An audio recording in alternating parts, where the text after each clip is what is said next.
दोस्तों, काम वासना या भोग हमें तब तक ही आनंद देता है जब तक हम उससे ऊंचे आनंद को प्राप्त नहीं कर लेते।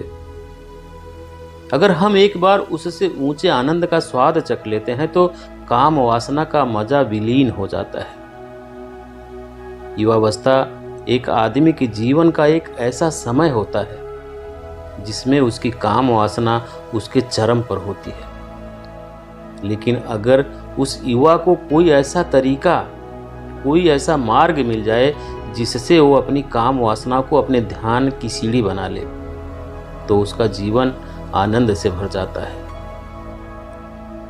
चाहते तो सभी हैं काम वासना से छुटकारा पाना, लेकिन इससे छुटकारा पाने के लिए वो क्या करें?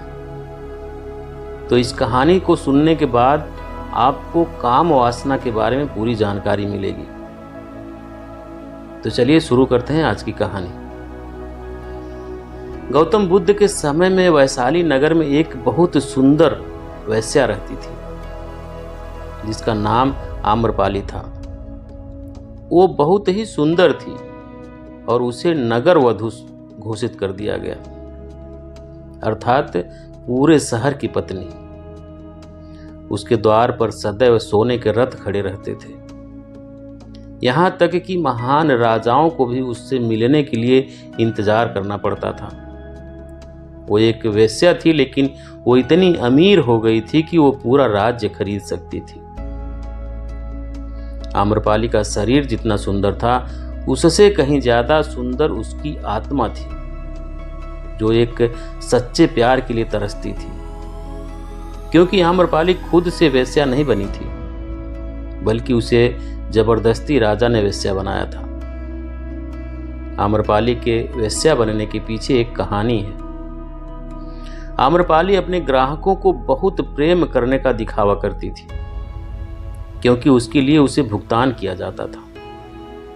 लेकिन अंदर से वो उन सब से नफरत करती थी, क्योंकि वो सभी उसका इस्तेमाल एक भोग के वस्तु के रूप में करते थे।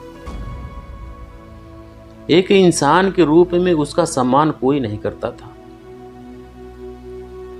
एक दिन आम्रपाली अपने महल के बालकनी में खड़ी थी। अचानक उसने अपने महल के सामने से एक युवा बौद्ध भिक्षु को गुजरते देखा, जिसके पास कुछ भी नहीं था, सिवाय भिक्षा पात्र के। लेकिन उसके पास जबरदस्त जागरूकता थी और लोगों को खुद की ओर आकर्षित करने की अद्भुत शक्ति थी। जब भिक्षु ने ऊपर की तरफ देखा तो आम्रपाली उसे देख रही थी। वह भिक्षु आम्रपाली की तरफ देखते हुए बेहद ही सम्मान भाव से उसे प्रणाम किया। आम्रपाली एकटक युवा भिक्षु की तरफ देखती रह गई, क्योंकि पहली बार उसे किसी ने सम्मान की नजर से देखा था। किसी ने पहली बार उसे इंसान होने का एहसास दिलाया था। आम्रपाली सीढ़ियों से उतरी और बाहर की ओर आकर उस युवा बौद्ध भिक्षु के पैर छुए और कहा, प्रभु, कृपया आज के दिन आप मेरे मेहमान बने और मेरे महल में चलकर भोजन ग्रहण करें। इसके बाद आम्रपाली ने कहा, कृपया मेरे निमंत्रण को ना करें, क्योंकि पहली बार मैंने किसी को निमंत्रण दिया है। मुझे हजारों बार सम्राटों द्वारा, राजाओं द्वारा मुझे निमंत्रित किया गया है, लेकिन मैंने कभी किसी को आमंत्रित नहीं किया है। ये मेरा पहला निमंत्रण है। युवा भिक्षु ने सम्मान पूर्वक आम्रपाली का निमंत्रण स्वीकार करते हुए भोजन ग्रहण किया। भोजन ग्रहण करने के बाद आम्रपाली ने कहा, प्रभु, आज से 3 दिन बाद बारिश का मौसम शुरू होने वाला है, जो कि 4 महीनों तक रहेगा, और मैं आपको अपने घर में 4 महीने रहने के लिए आमंत्रित करती हूँ। अगले 4 महीनों के लिए ये महल आपका आश्रय होगा। मैं आपको पूर्ण रूप से आश्वस्त करती हूँ कि मैं किसी भी प्रकार से आपके ध्यान में बाधा नहीं बनूंगी, बल्कि जितना मुझसे हो सकेगा आपके ध्यान को सुगम बनाने का प्रयास करूंगी। युवा भिक्षु ने कहा कि माफ कीजिए देवी, लेकिन इस विषय में मैं स्वयं निर्णय नहीं ले सकता हूं। मैं आपके प्रस्ताव के विषय में बुद्ध से पूछूंगा। अगर वो मुझे अनुमति दें तो मैं आपके महल में आश्रय अवश्य स्वीकार करूंगा। इतना कहकर वो बौद्ध भिक्षु वहां से चले गए। इससे पहले वह भिक्षु बुद्ध के पास पहुंचते और आम्रपाली के प्रस्ताव के बारे में कुछ बताते, उससे पहले वहां पर मौजूद अन्य भिक्षु बुद्ध के पास पहुंच गए और बुद्ध से कहा, आप उस युवा भिक्षु को रोकिएगा। आम्रपाली ने उसे 4 महीने अपने घर पर रहने के लिए बुलाया है। आम्रपाली एक वेश्या है और एक भिक्षु 4 महीने वेश्या के घर पर रहे, ये सही नहीं है। इससे हमारे संघ में गलत संदेश जाएगा।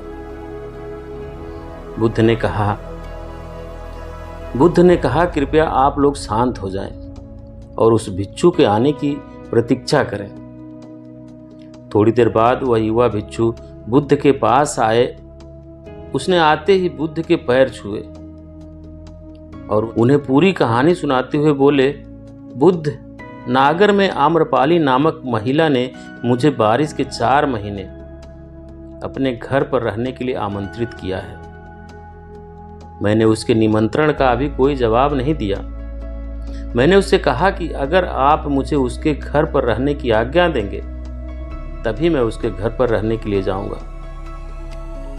अतः बुद्ध, आप जो कहें मैं वही करूंगा। उस युवा भिक्षु ने आम्रपाली के विषय में वैश्या शब्द का प्रयोग न करते हुए केवल महिला शब्द का प्रयोग किया। बुद्ध ने उस युवा भिक्षु की आंखों में देखा और कहा, तुम रह सकते हो। तभी अचानक एक बूढ़ा भिक्षु खड़ा हुआ और बोला, ये सही नहीं है। ये युवा भिक्षु एक सच्चाई छुपा रहा है। इसका कहना है कि एक आम्रपाली नाम की महिला इसे अपने घर पर रहने के लिए आमंत्रित किया है, लेकिन वो महिला नहीं बल्कि एक वेश्या है। बुद्ध ने कहा, मैं जानता हूं, लेकिन इसने वेश्या शब्द का प्रयोग नहीं किया है। इसका अर्थ है कि इसके मन में उसके लिए सम्मान है, इसलिए मैं इसको वहां रहने की अनुमति दे रहा हूं। वहां मौजूद हजारों भिक्षुओं को यह विश्वास नहीं हो रहा था कि बुद्ध ने एक युवा भिक्षु को एक वेश्या के घर पर रहने की अनुमति दे दी है। अगले 3 दिन बाद वो युवा भिक्षु आम्रपाली के घर पर रहने के लिए चला गया।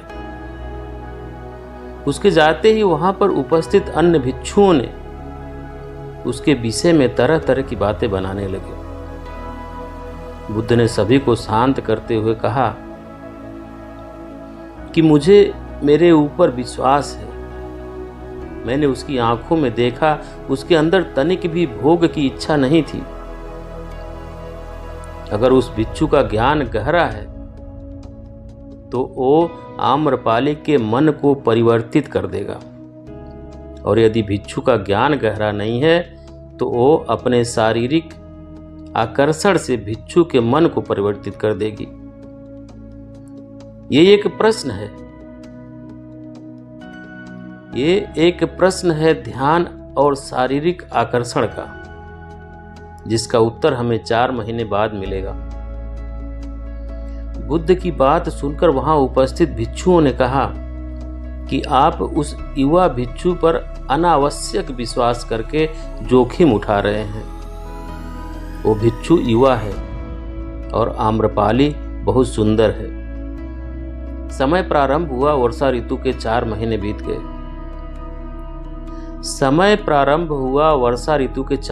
बीत गए और वो युवा भिक्षु वापस आ गया। उस युवा भिक्षु के पीछे आम्रपाली भी आई थी। उस युवा भिक्षु ने आम्रपाली का बुद्ध से परिचय कराते हुए कहा, बुद्ध, ये आम्रपाली है और ये आपसे दीक्षित होना चाहती है। ये एक अनोखी महिला है ये न केवल सुंदर है बल्कि इसकी आत्मा भी उतनी ही शुद्ध है जितनी आप कल्पना कर सकते हैं। आम्रपाली ने बुद्ध के पैर छुए और कहा, मैं पहली बार देखने भर से ही इस युवा भिक्षु से प्रेम करने लगी थी, इसलिए मैंने इस युवा भिक्षु को कई बार अपने सौंदर्य से आकर्षित करने का प्रयास किया, लेकिन मैं पूर्ण रूप से असफल रही। इसके बजाय इस युवा भिक्षु ने मुझे ध्यान की ओर आकर्षित किया और ये एहसास कराया कि वास्तविक जीवन भोग नहीं अपितु ध्यान है। इसलिए बुद्ध, मैं अपनी सारी संपत्ति आपके भिक्षुओं को दान में देना चाहती हूँ और शेष जीवन ध्यान में बिताना चाहती हूँ। इसके बाद आम्रपाली बुद्ध के शिष्यों में पहली महिला हुई जिन्हें आत्मज्ञान की प्राप्ति हुई। बुद्ध ने अपने पंथ के सभी शिष्यों से कहा, यदि तुम वेश्या के संगत से डरते हो तो उस डर का उस वेश्या से कोई लेना देना नहीं है, बल्कि वो डर तुम्हारे बेशुद्ध मन की उपज है, क्योंकि तुमने अपनी कामुकता को दबा दिया है, जबकि कामुक ऊर्जा को दबाया नहीं जाता है। इसको केवल रूपांतरित किया जा सकता है। हम अपनी काम वासना को खत्म करने के लिए उसका दमन करना चाहते हैं, उसको दबाना चाहते हैं, लेकिन काम वासना एक ऊर्जा होती है, ऊर्जा का स्रोत होता है और ऊर्जा कभी भी खत्म नहीं हो सकती है, बल्कि वो रूपांतरित हो सकती है। अगर आप अपनी काम वासना की शक्ति को दूसरी जगहों पर दूसरी दिशाओं में परिवर्तित करेंगे तो ही आप काम वासना से छुटकारा पा सकते हैं। लेकिन याद रहे कि काम वासना से हमें छुटकारा पाने के लिए सोचना भी नहीं है, हमें बस अपनी ऊर्जा को परिवर्तित करना है। वो ऊर्जा हम अपने रचनात्मक शक्ति के लिए प्रयोग कर सकते हैं, ध्यान के लिए प्रयोग कर सकते हैं, और जैसे जैसे हम होश से भरेंगे हमारे जीवन में काम वासना से भी ज़्यादा आनंद प्राप्त हो जाएगा और काम वासना इसके सामने तुच्छ लगने लगेगी। तो ये थी आज की कहानी दोस्तों। कहानी आपको कैसी लगी कमेंट करके ज़रूर बताएं और वीडियो को शेयर करें। चैनल पर अभी तक नए हैं, चैनल को सब्सक्राइब नहीं किए तो प्लीज़ चैनल को सब्सक्राइब करें, बेल आइकन प्रेस करें ताकि आने वाली सभी वीडियो का नोटिफिकेशन सबसे पहले आपको मिले। वीडियो देखने के लिए बहुत बहुत धन्यवाद।